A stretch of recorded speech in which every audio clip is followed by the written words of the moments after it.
What's going on, guys? It's Sean Islami, and today we're going to be talking about what each Souls game does better than the rest. Without further ado, let's get into it. Dark Souls 1 was our first entry in the Soulsborne series, and it's easily one of the most influential games ever made.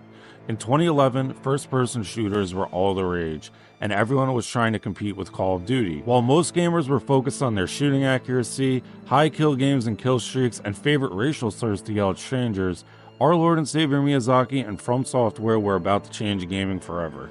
Dark Souls 1 had an old-school style of difficulty, great combat, and spectacular boss fights. But it's been 10 years since then, and plenty of other games that have come out since have improved on all three of those things. But as a total game, I don't think there's many I would put ahead of the first Dark Souls, and it's aged gracefully and for a completely different reason. Truthfully, I don't think any future game will be able to replicate this, and I'll explain more on why that is in a few moments, but it is the interconnected world design that was the best part of Dark Souls 1.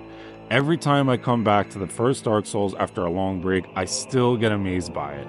There's so many examples of going through and exploring an area you're in just to find your way back to a bonfire you used previously. It was such a beautiful way of making the world feel real. With the benefit of hindsight, it was such a forward way of thinking to use checkpoints. It was extremely challenging to connect the dots in your head about how each part of the game connects to each other, so much so that I found myself taking notes. I'm saying actually writing with a pen. My thoughts may be dominated by a sense of existential dread of the realization that smartphones weren't around then and I'm about to turn 30, but I'm struggling to think of any more immersive experiences I had in gaming than that. Like seriously, the vertical design of it made you get an even bigger feel of danger as you go deeper into it. When I was going further down into Blighttown, it felt dangerous, and ascending Sen's fortress felt heroic. There's a specific reason why all this works and why it won't be replicated, and it's very simple. For most of the game, you can't fast travel. I don't see any gaming studio taking the risk of combining the level of difficulty that Dark Souls has with its combat, along with this sort of handicap that only appeals to a certain kind of gamer. With less people to take on that challenge means less money. All of this made Lordran feel alive and like I was actually in it. This kind of world design and interconnectivity is something no game in the series has reached since, and Dark Souls 1 did it best. Hey guys, have you heard this one?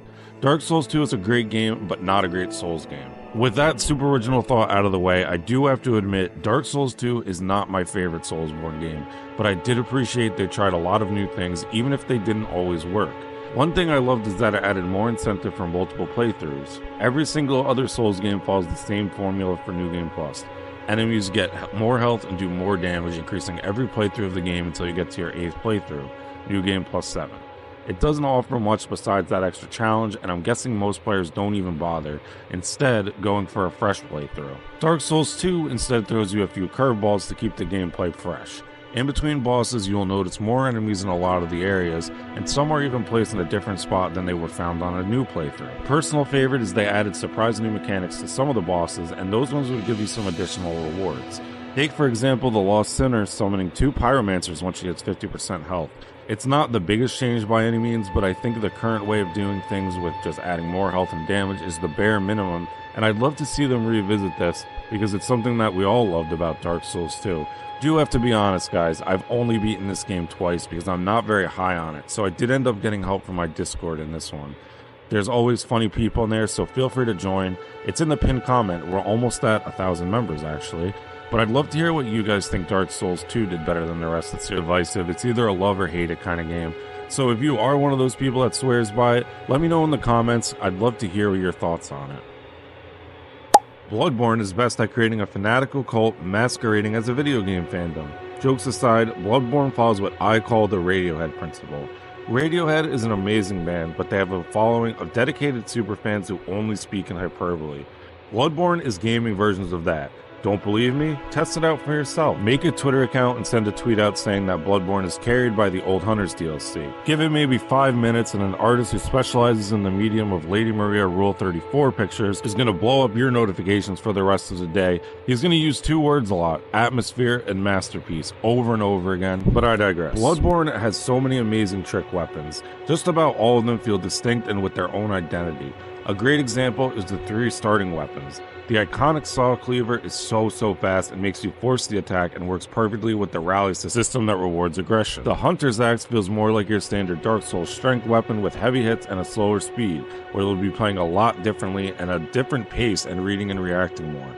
And the Threaded Cane is bad while the other 2 are good. Every weapon has a transformed version as well, which is seriously cool stuff and just gives it a further distinct playstyle. If you've used the Ludwig's Holy Blade, you've seen that it plays like a straight sword in Dark Souls, but when you transform it, it becomes Bloodborne's version of a greatsword. It's very disappointing they've strayed away from this in recent games, and now it seems to be quantity over quality. Look no further than Dark Souls 3. There's a ton of straight swords to choose from, but they all play exactly the same. You press R1, and then you press R1 again, and then press R1. Use whichever one looks the coolest or fits your build, give up on that, and then start using the Lothric Knight Sword, and there you go. Riveting stuff. Bloodborne fandom may be mentally ill and deranged, but they are on the money this time. Bloodborne definitely has the best weapons in the series. Dark Souls 1 feels pretty clunky today, doesn't it? There was a much bigger focus on shields in Dark Souls 1, and you would also have your usual dodging, but not with the same level of iframes we got in Dark Souls 3. The second game brought in ADP, and nobody liked that, so they learned from that mistake, and Dark Souls 3 had the biggest focus yet on dodging, with better iframes and less reliance on shields. This made the combat feel so much more fluid, and they were able to make the most of it by creating the best bosses in the series, and in my opinion, maybe gaming history. Sekiro may have something to say about that, but I'll touch on more on that later. Bosses were able to be more aggressive and exciting with this change. With more invincibility frames, you can now dodge through their attacks consistently if you had the timing down. For me personally, it felt more consistent and rewarding than just holding up a shield and managing stamina that way. Think about the boss roster top to bottom though.